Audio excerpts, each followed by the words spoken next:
Hello and welcome to another episode of Ask GamesRadar, where you guys have the questions and I recently got a haircut. Let's see, so something new and exciting has just happened on GamesRadar.com. If you've gone there recently, you will see our new site redesign. It's great, you know. A lot of people have been asking for a site that works on mobile, and we've been working really hard, and we got it for you guys. So if you want to check out GamesRadar on the go on your mobile cellular device, you can do that now, and it actually looks good, and you can read all the slides, and everything's great. So go check out GamesRadar.com for our new site redesign, and let us know what you think in the comments section below. This week's first question comes from JTSCool99, and he says, my question is, what are your fondest childhood memories of gaming as a kid? So back when I was much younger, I have 3 sisters. Back when I was much younger, I really wanted an N64, all of us did, and my parents were like, there's no way we're getting you an N64. You guys will just fight over it all the time, and when you have friends over, so no, we're not gonna get it for you. So my sisters and I came up with a plan. We were probably like between 8 and 3, all of us. We wrote up a contract, a very poorly written contract, but a contract nonetheless, saying when we would be able to play, when, what we would do if other friends came over and things like that. And so we took that contract to our parents, and they looked at it, signed off on it, and went down and got us an N64. We had James Bond, Super Smash Brothers, Wave Race, all those great games. And so that's one of my fondest childhood memories from gaming. And the N64 still holds a special place in my heart because of it. So this next question comes from rainn'sgaydar, and he says, if you guys weren't games journalists, what would you be doing instead? That's a great question. I would probably be back in San Diego as a gondolier again, but let's go ask the rest of the team. Let's see, in an alternate universe where I didn't end up at GR or at you know, our parent company, Future US in general, I'd probably still be doing real estate with my dad back in Michigan. I got my realtor's license in, I don't know, like 2008 or so, and worked with him for a while doing that. It's super boring, and I hope I never have to go back to that again. But yeah, that's probably what I'd be doing. Well, if I didn't get into the gaming press, honestly, I probably would have just pushed into getting into the online press in some other realm that I enjoy, like pro wrestling, or comic books, or macrame.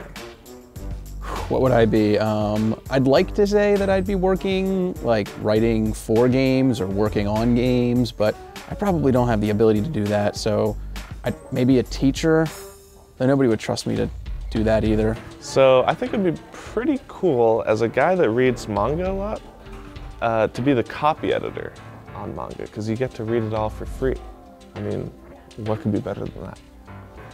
If I didn't cover the video game industry, I would probably be Richard Castle. I'm ruggedly handsome, and I would have spent my entire time devoted to writing crime fiction. If I wasn't a video games journalist, I'd actually probably be a zoologist. I really, really like animals. Giraffes and emus and whales and dogs and cats and porcupines and tapirs and sloths. I'd be a professional juggler at Pier 39, San Francisco. If I wasn't in this industry, I probably would move to Brazil and take up bartending. And jaguars and tigers and monkeys and lemurs and sharks and octopuses. After seeing the movie Magic Mike, I'm thinking I could have a career in male stripping. My coworkers laughed at me when I said that, but I believe in myself. I used to work at GameStop, so maybe if that job's still open. Am I being fired?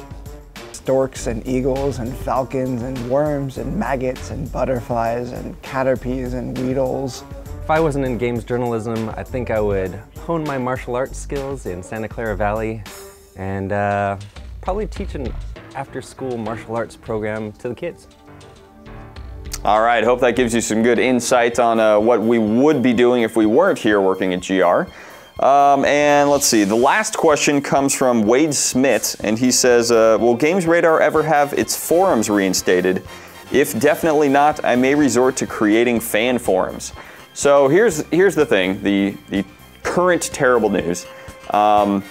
We don't have any plans to get the forums back up and running. but we are getting a new comment system.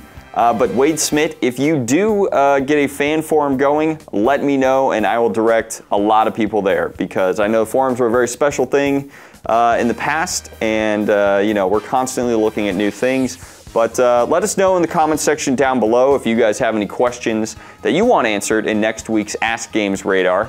And make sure you do all those great things to our social media channels. Like us, follow us, you know, what have you. Also, be sure to check out our live streams from 3 to 5 on Wednesdays and from 9 to 10 on Tuesday nights. And all of that is Pacific Standard Time. And you can click on the link right here to find our Twitch page. All right, well, thank you from all of us here at GamesRadar, and we'll see you next time.